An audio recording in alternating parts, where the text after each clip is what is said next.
تہجد اصل میں جسے کہتے ہیں وہ نہیں ہے کہ جو عام طور پر لوگ فجر سے کچھ دیر پہلے جاگ گئے اذان سے اور جلدی سے 8 نفل پڑھ لیے، یہ تہجد نہیں ہے۔ یہ تو فجر کا ضمیمہ بنا لیا، ہر نوافل ہے، عبادت ہے، اس کے بھی جو اس کے برکات ہیں وہ ظاہر ہوں گے، جو اس کا ثواب اور اجر اللہ دے گا۔ لیکن اصل میں جسے تہجد کہا جاتا ہے وہ رات کو سو کر پھر اٹھنا، نیند کو توڑ کر اور پھر سو جانا اور پھر اٹھنا ہوتا ہے۔ جوف کہتے ہیں پیٹ کو، کسی شے کے جوف الليل، رات کے بطن میں، رات کے درمیان میں، یعنی نصف رات گزر جائے اس وقت سے انسان جو ہے وہ نماز پڑھے اور پھر ثلث رہ جائے تو پھر جائے، پھر سو جائے اور پھر اس کے بعد اٹھے فجر کے لیے اور سنتیں پڑھے اور آئے مسجد کے اندر۔ تو یہاں آپ نے فرمایا وَصَلَاةُ الرَّجُلِ فِي جَوْفِ اللَّيْلِ، اور اپنے اس قول کے لیے حضور نے آیتیں تلاوت فرمائی، وہی دو آیتیں۔ یہاں یہ سورہ سجدہ کی آیت نمبر 16 اور 17 ہے۔ تَتَجَافَىٰ جُنُوبُهُمْ عَنِ الْمَضَاجِعِ، اللہ تعالیٰ اپنے خاص محبوب بندوں کی یہ صفات بیان کر رہا ہے کہ ان کے پہلو اپنے بستروں سے علیحدہ رہتے ہیں، رات کے وقت جاگتے رہتے ہیں، بستر پر لیٹیں گے تو سو جائیں گے۔ تَتَجَافَىٰ جُنُوبُهُمْ عَنِ الْمَضَاجِعِ يَدْعُونَ رَبَّهُمْ خَوْفًا وَطَمَعًا، وہ اس وقت اپنے رب کو پکارتے ہیں، دعائیں کرتے ہیں، خوف کے ساتھ بھی، اس کے مواخذے کا خوف، اس کے عذاب کا خوف، اس کے باعث کا خوف، اس کی ناراضی کا خوف، جہنم کا خوف، وطمعًا، اور طمع کس کی؟ اللہ راضی ہو جائے، اللہ کے اجر و ثواب کی بھی طمع، لیکن سب سے بڑی طمع کیا ہے؟ اللہ مجھ سے راضی ہو جائے۔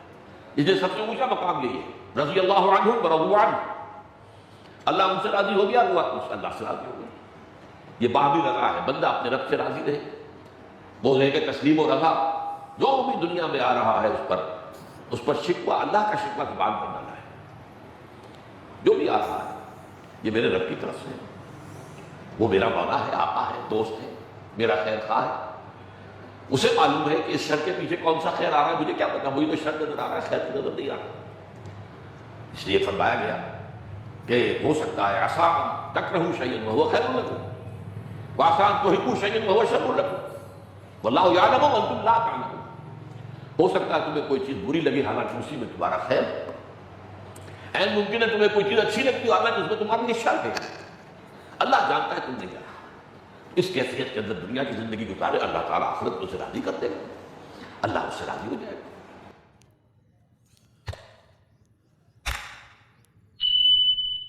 قرآن حکیم نے بھی سورہ آل عمران کے آخری رکوع میں ذکر کو سب سے پہلے اور سب سے اہم عامل کی حیثیت سے شمار کیا۔ چنانچہ اس کی پہلی آیت جو ہے سورہ آل عمران کے آخری رکوع کی، اس میں تو وہی مضمون جو میں بیان کر چکا وہ آیا ہے، ان فی خلق السماوات والارض واختلاف اللیل والنہار لآیات لأولی الالباب، یقیناً آسمان اور زمین کی تخلیق میں اور دن اور رات کے الٹ پھیر میں نشانیاں ہیں ہوش مندوں کے لیے۔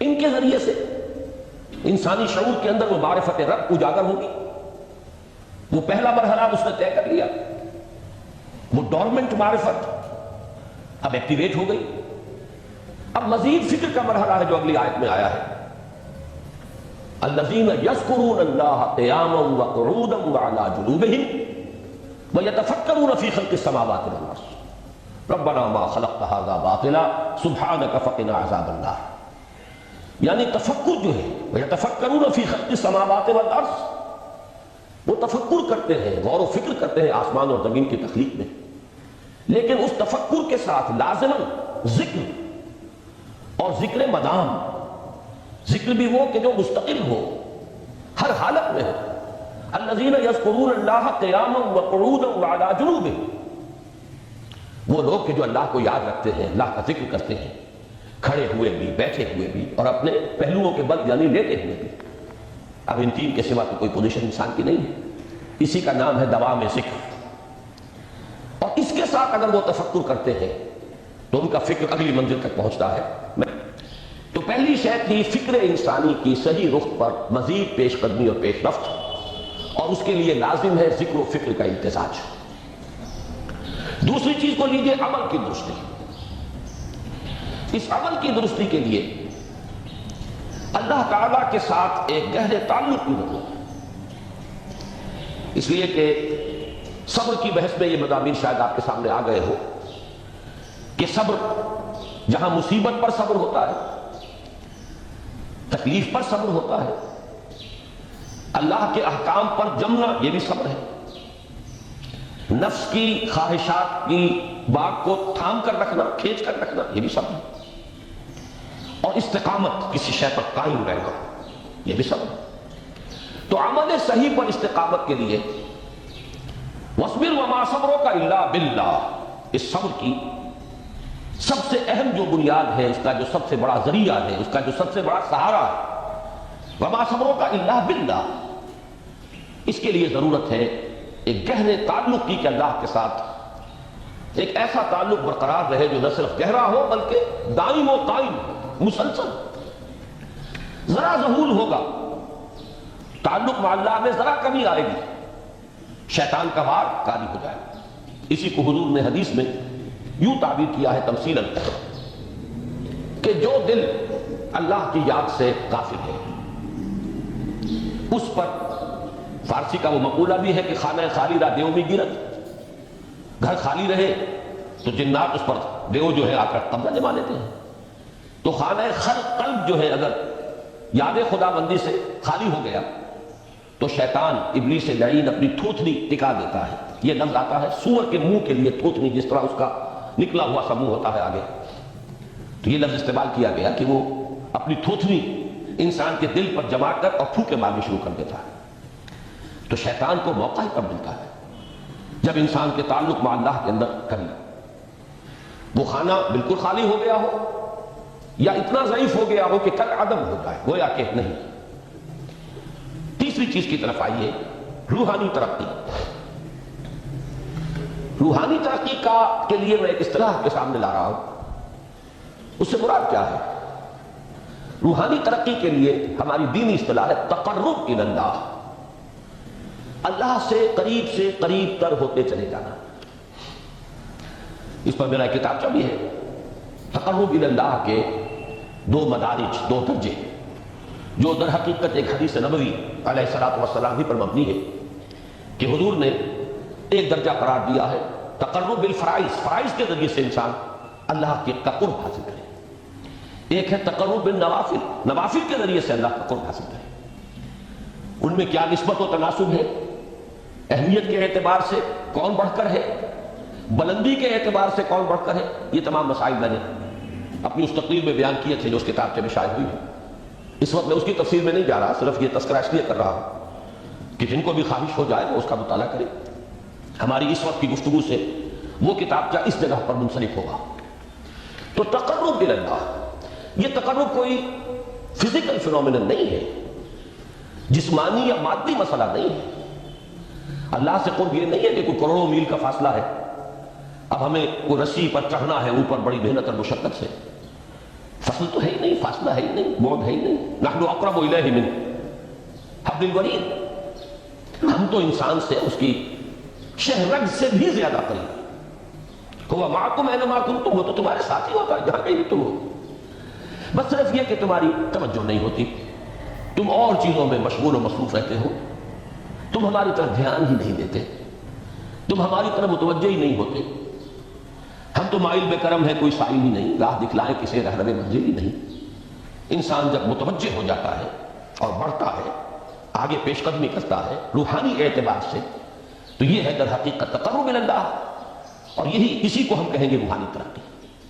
اب ان تین چیزوں کو اگر آپ نے ذہن میں جما لیا، پھر میری بات کی ترتیب اس کو ذہن میں قائم کیجئے۔ ہم چلے کہاں سے؟ کہ دین کے ساتھ اصل مناسبت فلسفے کی نہیں، حکمت کی۔ نمبر 2، حکمت قرآنی کا پہلا اور اہم ترین اور بنیادی مسئلہ معرفت رب کا حصول ہے۔ اس کا نتیجہ شکر خدا بندی ہے، اس کا ذریعہ آیات آفاقی، آیات انفسی، اور سب سے بڑھ کر آیات قرآنیہ ہے جو الذکر ہے، جو تذکرہ ہے، جو ذکر ہے۔ لیکن اس پہلے مرحلے کو اگر کوئی انسان بفضل ہی تعالی، اللہ کے فضل و کرم سے طے کر لے، اب اس کے سامنے تین مسئلے، فکر کی مزید پیش رفت، مزید پیش قدمی صحیح رخ پر، اس کے لیے ذکر اور فکر دونوں کا امتزاج لازمی ہے۔ فقہ قرآن اختلاط ذکر و فکر۔ الذین یذکرون اللہ قیاما وقعودا وعلی جنوبہم ویتفکرون فی خلق السماوات والارض۔ دوسری شے عمل کا درست رہنا، نہ افراط و تفریط ہو، عدم توازن ہو، نہ انسان نفس سے مغلوب ہو جائے، نہ انسان جذبات کی رو میں اندھا ہو جائے، نہ انسان ماحول سے مرعوب ہو کر متاثر ہو جائے، صحیح رخ پر اس کا عمل۔